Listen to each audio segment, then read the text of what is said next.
Online sudah di sana? Iya, online bisa langsung.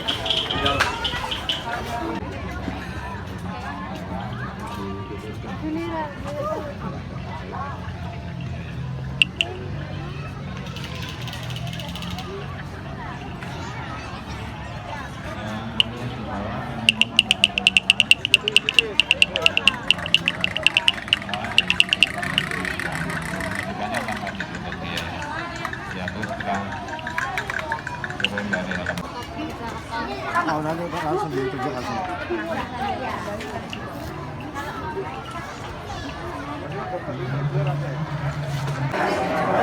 Yang udah pakai gelas silakan Bapak Ibu segera kanan sampingnya sini dan itu bersama terbaiknya.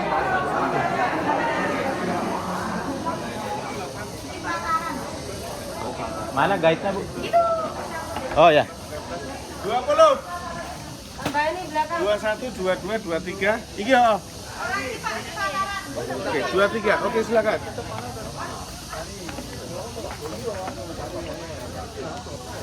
Oke, langsung kan. Daripada nunggu 10.30 pun saya belum makan, Di.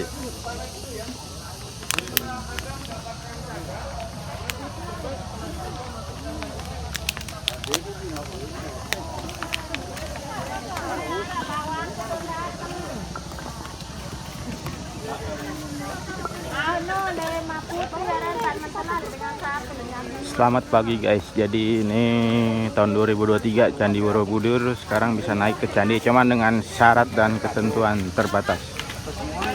Jadi agak susah. Ini masuk kita satu orang tiket 150.000 sudah termasuk naik ke atas candi. Untuk anak-anak 90.000 sudah termasuk naik ke atas candi, dan ini mendapatkan sendal ya guys.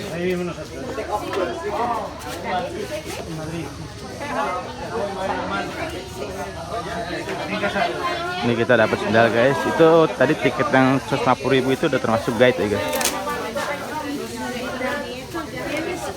Oh ya, dapat tas juga, tas dan sendal. Nanti tas sendal ini boleh dibawa pulang ya untuk souvenir.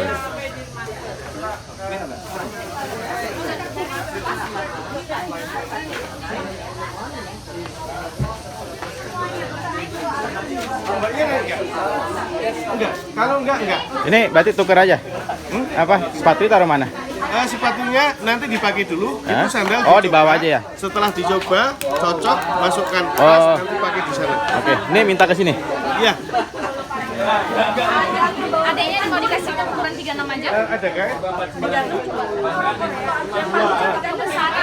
Mbak. Nanti terserah. Nanti adanya pakai sendal kaki Nomor atas nggak apa-apa. Ya, jadi terserah mau ambil ukuran 39. 39. nomor 42. 39. Gaitnya siapa? 42. Gaitnya siapa? Ya, maaf. Makasih. Kegedean ya. Enggak, yang gaitnya lokal. Jadi enggak bisa. Tasnya. Yang anak-anak. Ya, terima kasih. Ya, tapi udah beli.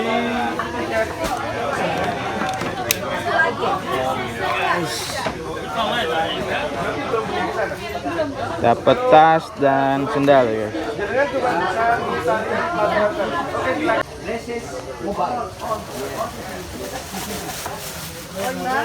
Ini ada ukurannya. Mbak, sorry, ini 38-nya kok kanan dua-duanya ya? Oh, iya bentar.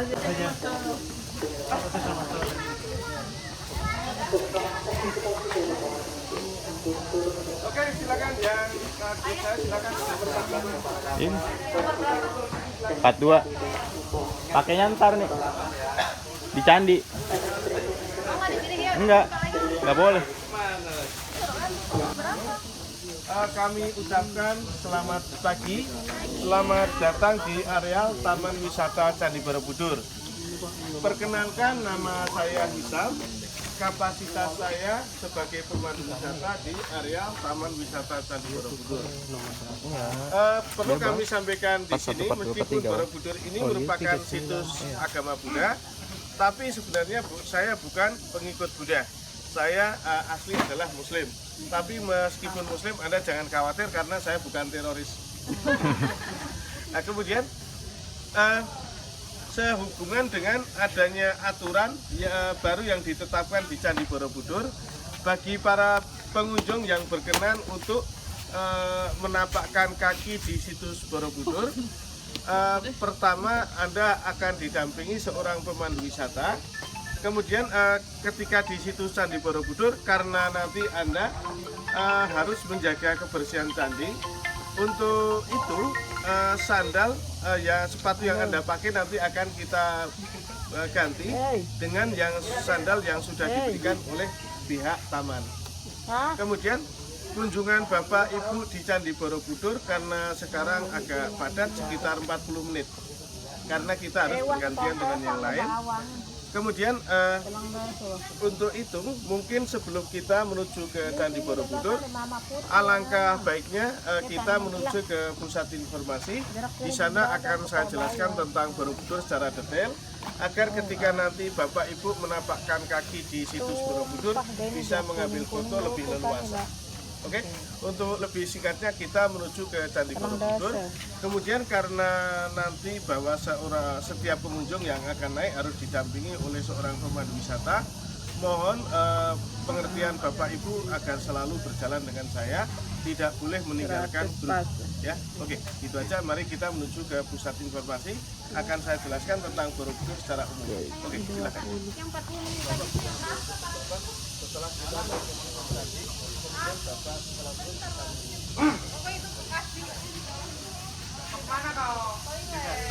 Sewa payung, Bro.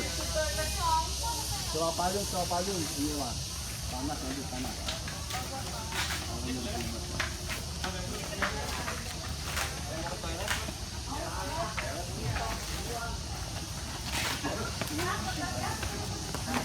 bentuk dari Taman Wisata Candi Borobudur dalam miniatur. Kemudian taman ini mempunyai luas 85 hektar. 85 hektar. Iya.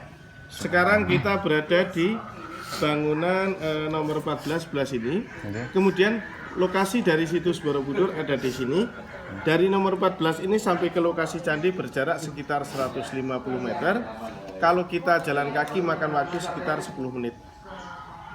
Kemudian situs ini merupakan situs peninggalan agama Buddha.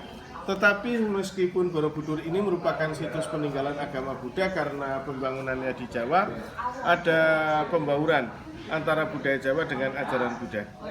Kalau kita merujuk pada anggapan kepercayaan masyarakat Jawa kuno, mereka beranggapan bahwa arah timur, tempat pertama kali matahari terbit, itu dipercaya sebagai awal mula segala kejadian, sehingga Borobudur ini menghadap ke arah timur.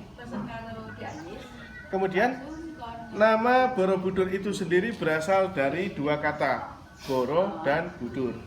Boro itu berasal dari istilah Jawa wihara, kalau dalam bahasa Indonesia menjadi wihara. Artinya adalah tempat ibadah bagi pemeluk agama Buddha. Sementara Budur itu sendiri berasal dari kata beduhur, artinya di atas bukit. Jadi arti seluruhnya adalah wihara yang dibangun di atas bukit. Kemudian bangunan ini mempunyai 9 lantai atau 9 teras dan 1 stupa induk sebagai mahkota Borobudur. Ke-9 lantai ini bentuknya terdiri dari 2 bentuk. Dari fondasi dasar sampai tingkat ke-6 itu berbentuk bujur sangkar. Kemudian dari tingkat 7 sampai 9 berbentuk bundar. Semakin ke atas semakin mengerucut, itu kalau dilihat dari atas merupakan gambaran dari bunga teratai. Kemudian bangunan ini didirikan oleh Raja Samaratungga. Raja Samaratungga dari dinasti Sailendra. Pada akhir abad ke-8 sampai awal abad ke-9 atau sekitar tahun 742 Masehi sampai 824 dan digunakan sampai awal abad ke-11 atau tahun 1006. Ini dikarenakan sebenarnya di sebelah timur laut dari Borobudur ini ada sebuah gunung namanya Gunung Merapi. Dari sini berjarak sekitar 42 km. Pada tahun 1006 Gunung Merapi meletus dengan sangat besar. Kemudian pusat pemerintahan Mataram kuno berpindah dari Jawa Tengah ke Jawa Timur. Kemudian pemeluk agama Buddha meninggalkan mengabaikan dan melupakan Borobudur dan membuat bangunan ini akhirnya lenyap dari sejarah, tertimbun tanah sekitar 800 tahun. Kemudian kurun waktu dari tahun 1811 sampai 1816 Nusantara termasuk Jawa menjadi bagian dari koloni Inggris. Gubernur Jenderal dari Inggris untuk Jawa waktu itu namanya Thomas Stamford Raffles. Pada tahun 1814 berkunjung ke Semarang. Hasil dari kunjungan beliau adalah adanya laporan tentang reruntuhan puing-puing batu berukir di wilayah Kedung. Kemudian beliau mengutus Bapak Cornelius untuk menyelidiki hal tersebut dan meminta untuk mengadakan operasi penggalian dan pembersihan secara besar-besaran.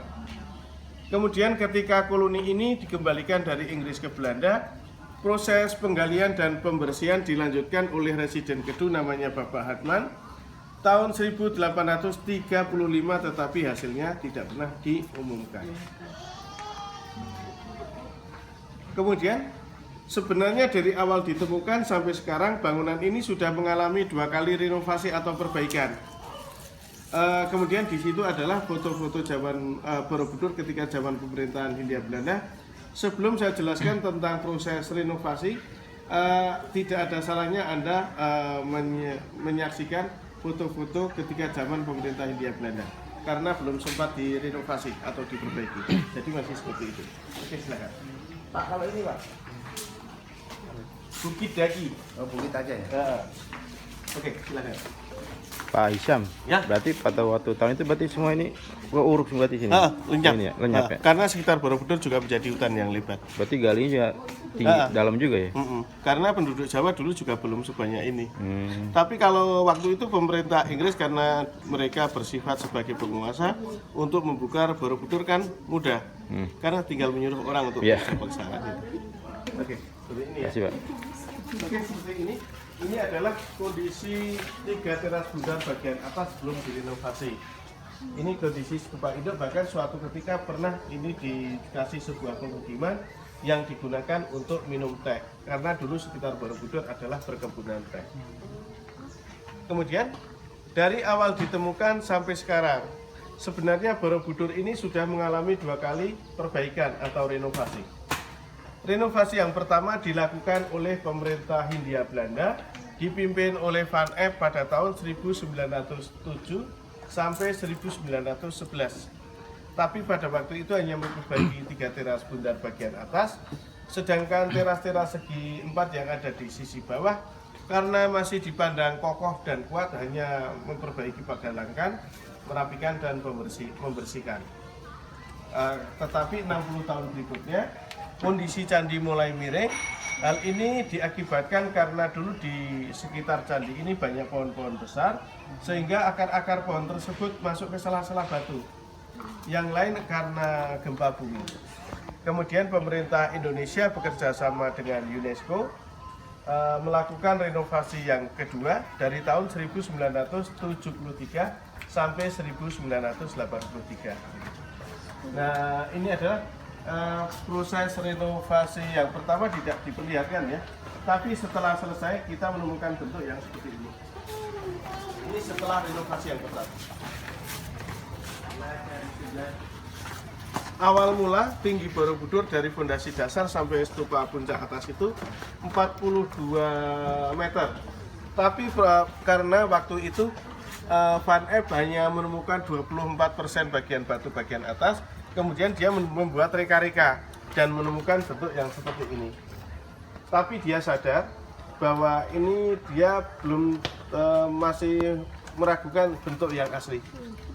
Kemudian setelah dia pasang seperti ini, dia ambil foto. Kemudian dia bongkar lagi.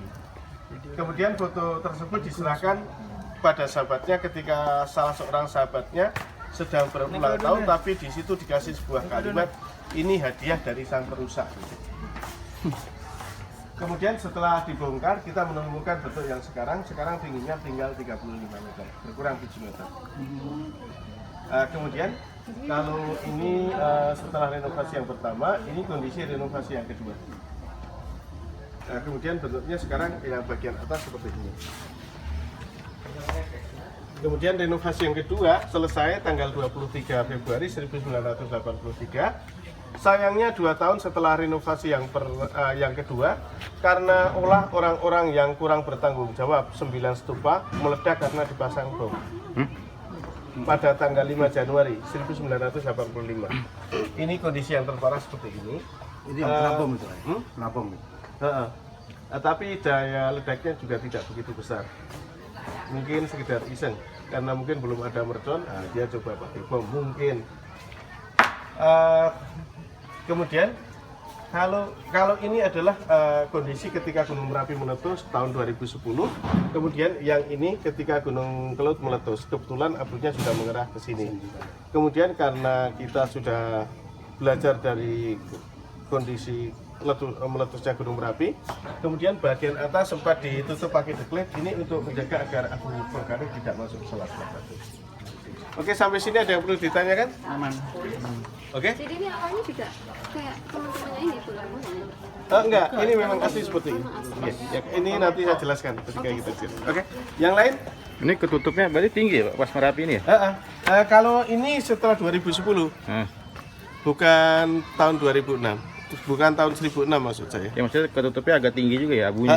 1 cm dalam keadaan padat. Oke, kita ke lokasi candi ya. Oke, mari silakan.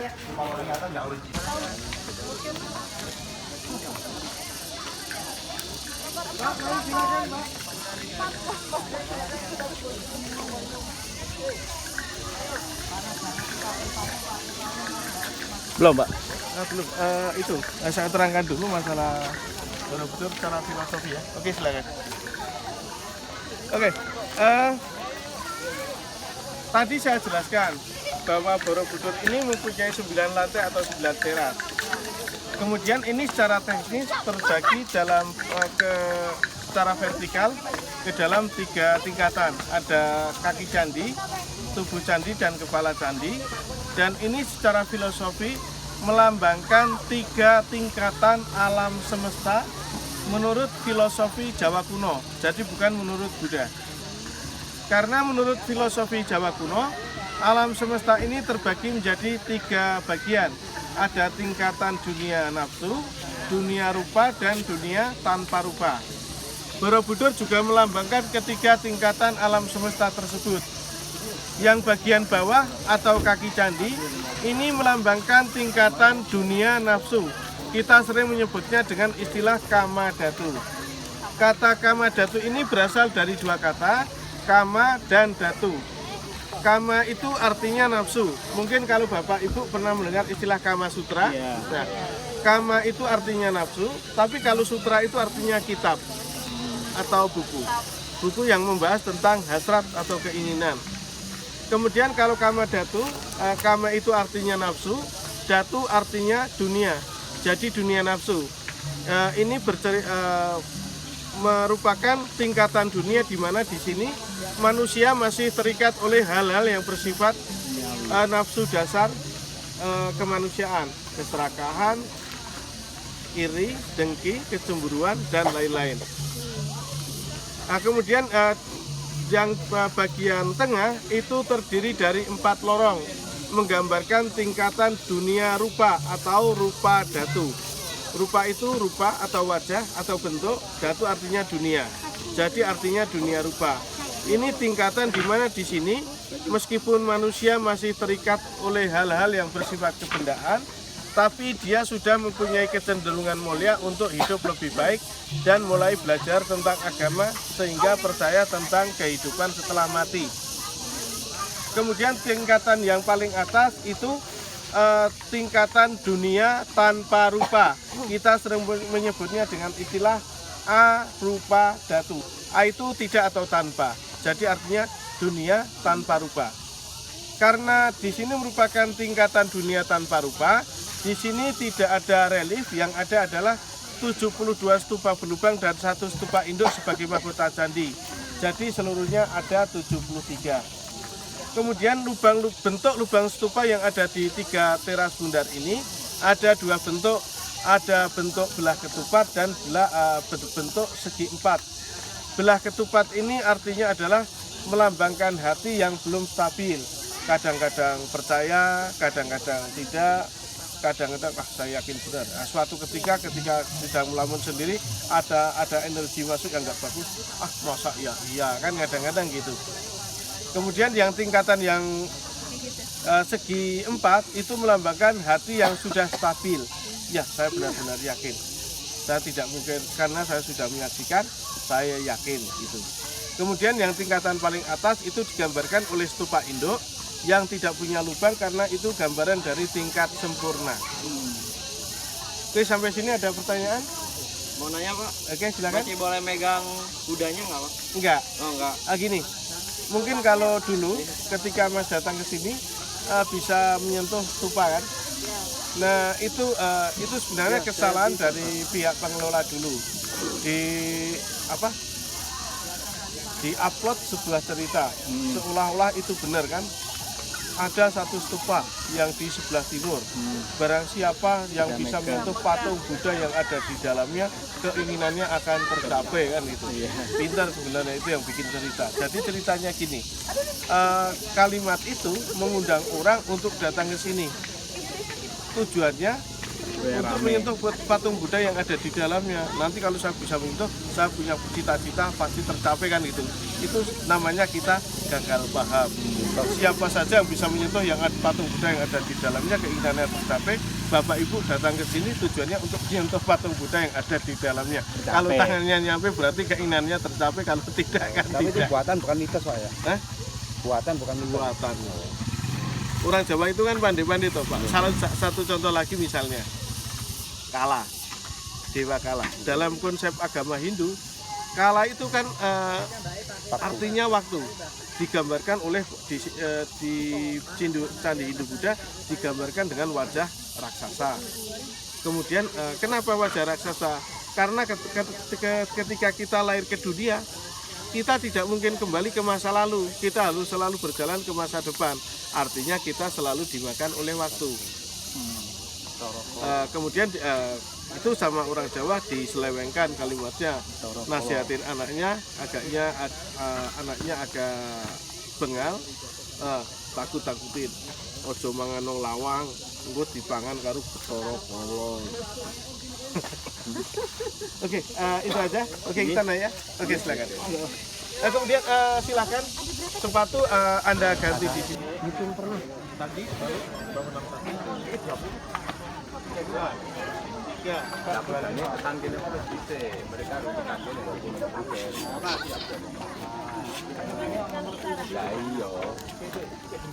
iya, betul, tapi nomor sampai nomor itu harusnya sudah di sini dua orang alur ini. Nah, ini terbang di atas beliau untuk melihat, tapi di sini Dewi Maya tidak melihat. Yang melihat bidadarinya. Oke, silakan. Pak, kenapa batunya ini kuning itu hitam? Gini, kita lihat di sini bentuk kalau kita membandingkan dengan warna batu yang ada di Pagalangan kan beda. Itu dikarenakan waktu itu tahun 1927 ada seorang fotografer dari Belanda namanya Sepas dengan seorang pembantunya dari Jogja namanya Bapak Kasihan, sehingga mereka sering disebut sepasang dengan sebutan Kasihan Sepas. Kasihan Sepas itu ingin mengambil foto relief yang ada di sini, tetapi karena warnanya kurang menarik, kemudian dia oles pakai oker. Oker itu merupakan fermentasi dari tanah liat. Tetapi karena sifat dari oker sendiri, sebenarnya selain waktu itu dia ingin mengambil foto agar lebih menarik, juga dimaksudkan untuk melindungi candi. Tapi justru karena cat oker itu sendiri kemudian pori-pori batu tertutup sehingga meletup. Oke, kita jalan, silakan. Oke, makasih Pak.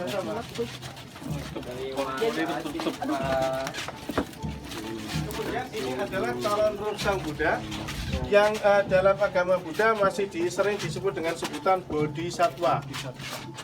Bodhisattva dari dunia, dari surga turun ke dunia, diiringi oleh para dewa-dewa gitu. Kemudian di sini pada suatu malam sang Dewi bermimpi. Dalam mimpinya dia pada suatu malam dia tidur. Dalam tidurnya dia bermimpi bahwa seekor gajah putih dengan gading 8 yang berwarna emas masuk ke dalam rahimnya. Gajah putih itu merupakan penjelmaan dari Bodhisattva atau calon sang Buddha, tapi sang Dewi tidak tahu arti mimpi tersebut. Kemudian nanti ketika dia bangun akan bertanya pada suaminya. Nah, kemudian di sini sang Dewi, dewa-dewa melindungi sang Dewi dari rasa takut gitu. Kemudian di sini Dewi Maya itu pergi ke Taman Asoka diiringi oleh para dayang-dayangnya. Kemudian dia menyuruh salah satu dayang untuk mengundang Raja Suddhodana. Nah, kemudian di sini Raja Suddhodana memenuhi undangan tersebut. Tetapi ketika dia sampai di pintu gerbang Taman Asoka, dia tidak bisa masuk tanpa permisi atau izin dari Dewi Maya. Itu karena dalam perut sang Dewi ada janin sang Buddha. Kemudian di sini sang Dewi menceritakan mimpinya tersebut pada sang suami, tapi Raja Suddhodana juga tidak tahu arti mimpi tersebut. Kemudian dia memanggil para peramal istana. Diceritakan di sini. Kemudian di sini peramal istana mengatakan bahwa itu bukan mimpi yang biasa, tapi mimpi sangat luar biasa. Diceritakan di situ bahwa sang peramal mengatakan sekarang sang Dewi sedang hamil. Kalau anak itu lahir akan menjadi seorang Buddha atau akan menjadi seorang raja besar atau menjadi seorang Buddha. Kemudian karena arti ramalan tersebut, Raja Suddhodana dan Dewi Maya kan senang. Kemudian sang peramal diberikan hadiah. Contohnya di sini. Kalau ini mungkin makanan-makanan zaman dulu, kalau mungkin ini diberikan beberapa uang emas atau koin. Kemudian di sini dewa-dewa bermusyawarah untuk membuat memang sebagai peninggalan agama Buddha, Borobudur ini mempunyai banyak patung Buddha. Jumlah total patung Buddha yang ada di Borobudur ini ada 504. Tapi dari 504 ini yang utuh sekarang tinggal 184. Sisanya tanpa kepala, tanpa tangan, bahkan hilang. Itu karena faktor alam. Sebelum Borobudur ditemukan, itu kan sempat tertimbun tanah sekitar 800 tahun. Sehingga ketika ditemukan banyak bagian-bagian yang hilang atau rusak. Anaknya dulu. Dia tunggu deh. Bakalan gitu.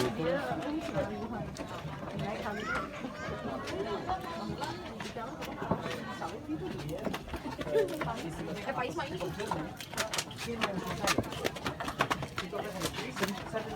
Ini gendong.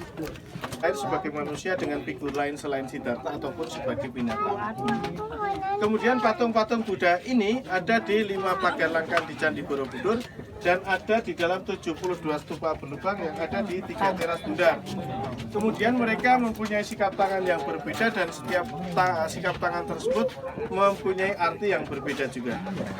Dari pagar langkah pertama sampai ke 4 di sini yang berada di sisi timur, patung Buddha mempunyai sikap tangan seperti ini.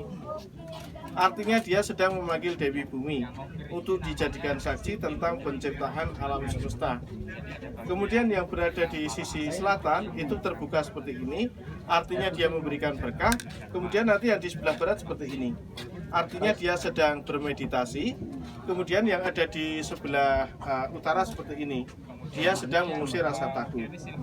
Kemudian yang ada di pagar langkah kelima, patung Buddha menghadap ke segala arah dengan sikap tangan seperti ini. Tapi ini tidak berarti totalitas dia mendukung partainya Bu Mega, tidak. Ini mempunyai arti dia sedang mengajar. Kemudian sikap tangan seperti ini juga melambangkan 4 hal. Ini lambang dari dunia, prinsip ketuhanan, agama, masyarakat. Kadang-kadang kan berbeda-beda, tapi kita harus bisa mengolah agar kita bisa hidup secara berdampingan. Kemudian yang di dalam stupa berlubang, patung Buddha mempunyai sikap tangan seperti ini, artinya dia sedang memutar roda kehidupan. Cara menghafalkannya seperti ini, dari timur sampai 72 stupa berlubang kan. timur, selatan, barat, utara, pagar langkan kelima 72 sifat. 1, 2, 3, 4, 5, 6. Dan ini kalau dilakukan secara cepat, seperti gerakan tangan orang sedang menarikan seperti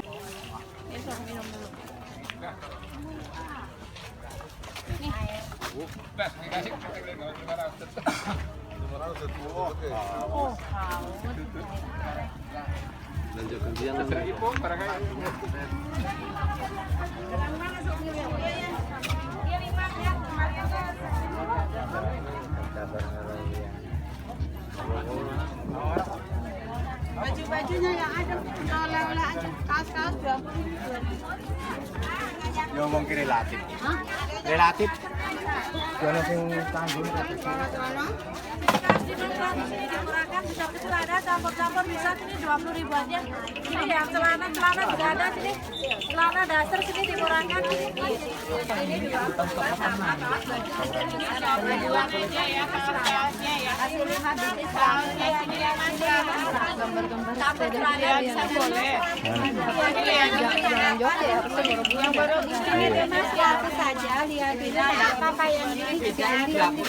Sini dekat ini boleh. Kalau ini yang 20, yang satu nih. 2001. Terus belanja dulu. Sini gantungan kunci oleh-oleh. Ini kan 350. pintu keluar 2 kali gini jalan.